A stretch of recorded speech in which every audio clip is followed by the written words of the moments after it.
Hey guys and girls, Board now back with you on this video. I returned to Ozark, so it's going to be my review of Ozark Season 3, Episode 9. The episode is called Fire Pink. Full spoilers from the start of this review, so this is the penultimate episode of the third season, and I was obviously full of praise for the last episode. I said it was probably the best episode of the show so far. So dramatic, so tense, so kind of tragic and on the edge, and plenty of meaty stuff happening with the characters.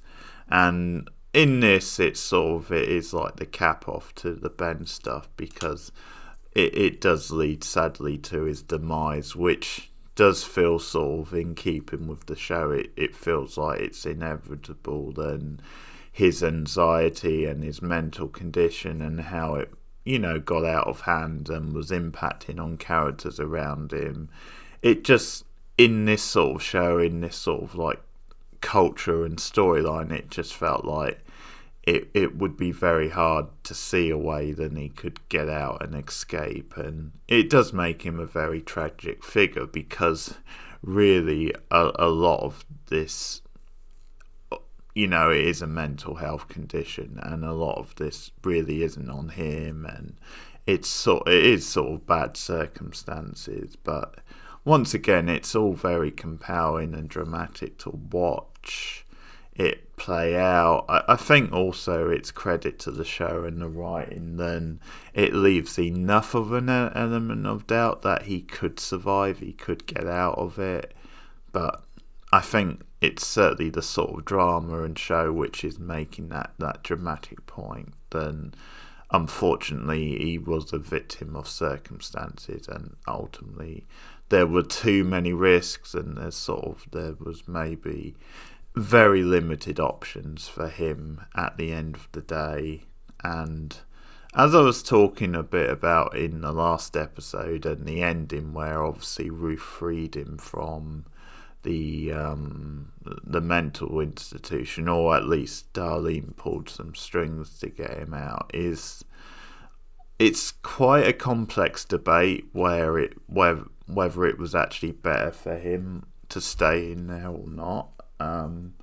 I guess in a very basic way, it may have been better, just for the sake of ultimately it would have kept him alive. And I mean, who knows, it may have done him some good in the long run, although it's not really a condition you can sort of treat that easily. But I think just from a practical point of keeping Ben alive, it could have done some good, literally, because unfortunately, as things transpire and went on, with Helen and the Keitel, they were never the sort of people who were gonna turn the other cheek, and they were always, if Ben was out there and loose on the run, whatever you want to say, I think there was always gonna be, they would always be hunting him down, and maybe wouldn't stop until they found him. But obviously in this episode there's some drama and some tension about, could he actually escape, could Wendy actually get him out and it become a full-time fix. But I think that's part of the limitations of the situation, and as things develop there would always be this nagging doubt in her mind whether she could trust him to go and live his own life and not say anything about the whole business. And that sort of leads to the end of the episode. And I certainly don't want to defend Wendy and what she does at the end, because it is kind of a shitty thing, but it's the sort of thing you can understand as well. But obviously everyone's put in a bad situation. I mean, we see Marty trying to help in this episode, which I think he legitimately is, although he's been very anti-Ben. But I think he also is trying to do the best for everyone when he goes over to Ruth's, and obviously Ben is there, and I think he's trying to talk to Ruth, why did you let him out?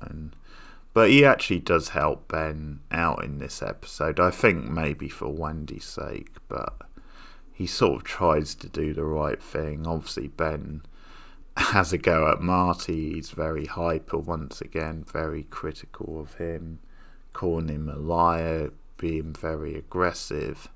And later on he goes over to Darlene's. Darlene obviously has, her thing with Wyatt going on, which connects to Ruth, so she sort of agrees to look after Ben or let him stay there, but he later, leaves and he wants to be with Ruth, sort of confesses his love to her, but things are getting really sort of sticky because Nelson, the cartel guy, is sniffing about and follows him to the casino. And this is where Marty helps him out, because he actually gets him out like a side entrance and sort of keeps him alive. And at that point, and there's a confrontation between Ruth and Nelson as well, because Ruth sort of challenges Nelson on killing Cade in the last season, but sort of for the time being Ben survives, and Wendy actually takes things into her own hands, and they go on this road trip which takes up most of the episode, or at least half, because they sort of go and Wendy says, okay, I'm going to give you your money, I want you to go and live your life, and if you keep your head down, hopefully they should never find you. But it's just this really awkward situation where throughout Ben keeps getting himself in further problems. So at one point, because they're sort of in the car in this parking lot, and they're sort of there why they consider what to do in the long term, and there's some nice brother sister stuff between them in the episode, some bonding moments, and they feel like a really credible pair of siblings. But anyway, when Wendy falls asleep, she awakes to find that Ben's sort of run off and is claiming all sorts, and telling the local law enforcement about some of the stuff with the cartel and things like that, I think. And Wendy has to talk him out of it and has to talk them down and claim, sorry, he's got mental health, that kind of thing. So, but it's the moment where I think Wendy sort of has a change of heart, a change of opinion, where maybe she decides that there's no going back with him, because they go to the restaurant, and it's almost like she gives him one final chance, and then unfortunately he phones Helen, and he gets it in his mind then to apologise to Helen, but obviously that's not a good move, because Helen and the cartel operative Nelson, they're looking for him, and obviously they've gone to this location and they've gone further enough where they hope they won't track them, and it's an interesting situation when you see Marty and the family around their house, because there's all this speculation, all this.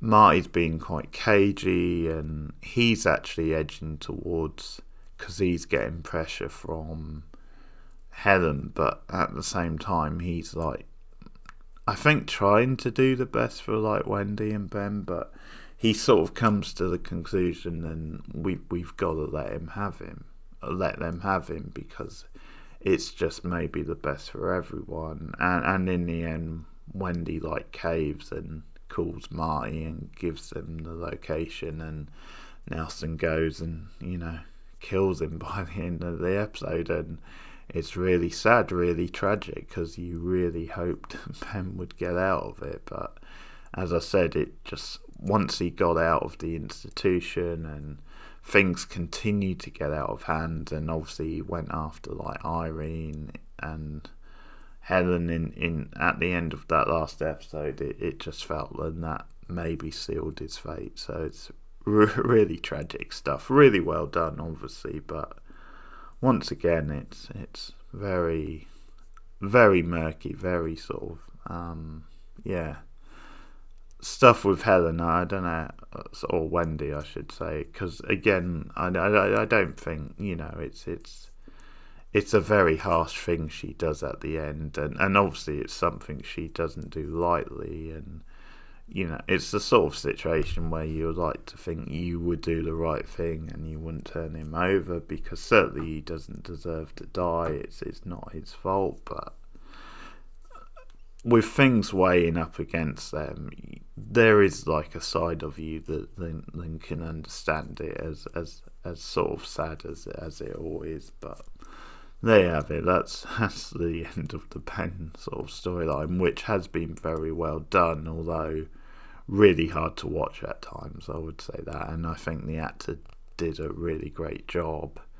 So there's a few other bits in the episode. They sort of tie up the stuff with Aaron in a way, because Aaron goes to like Jonah and to Charlotte, and they confirm to her then Ben was telling the truth, and this just makes Aaron pissed at Helen, and so she decides to go home, decides to go back to Chicago. It'll be interesting to see if we see her again. You sort of feel this could be the end of her sort of little storyline on the show, and maybe would like to see more from her. It sort of feels like it's a character where you could do more, but yeah, that obviously sort of ties that up.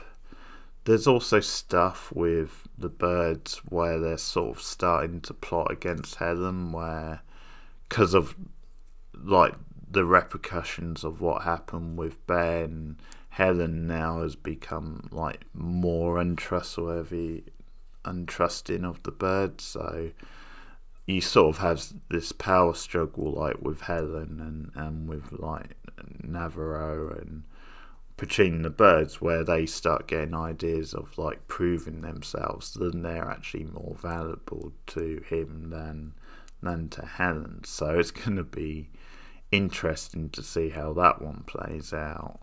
And there's also like the casino profits start increasing suddenly, I think because of some of the new tactics they've started employing. So that actually gives Maya more reason to stick around and to like audit. So it sort of gives her like fresh impetus. I do think that storyline has been, and her involvement and her character has been, one of the best things of this season, certainly. So that's Ozark once again. There's one more episode to go now in season 3, and I'll be back with that soon, obviously building up to the final episode. So thanks for listening, guys. Like and subscribe as always. Share me out on social media, and I'll see you again soon. Goodbye.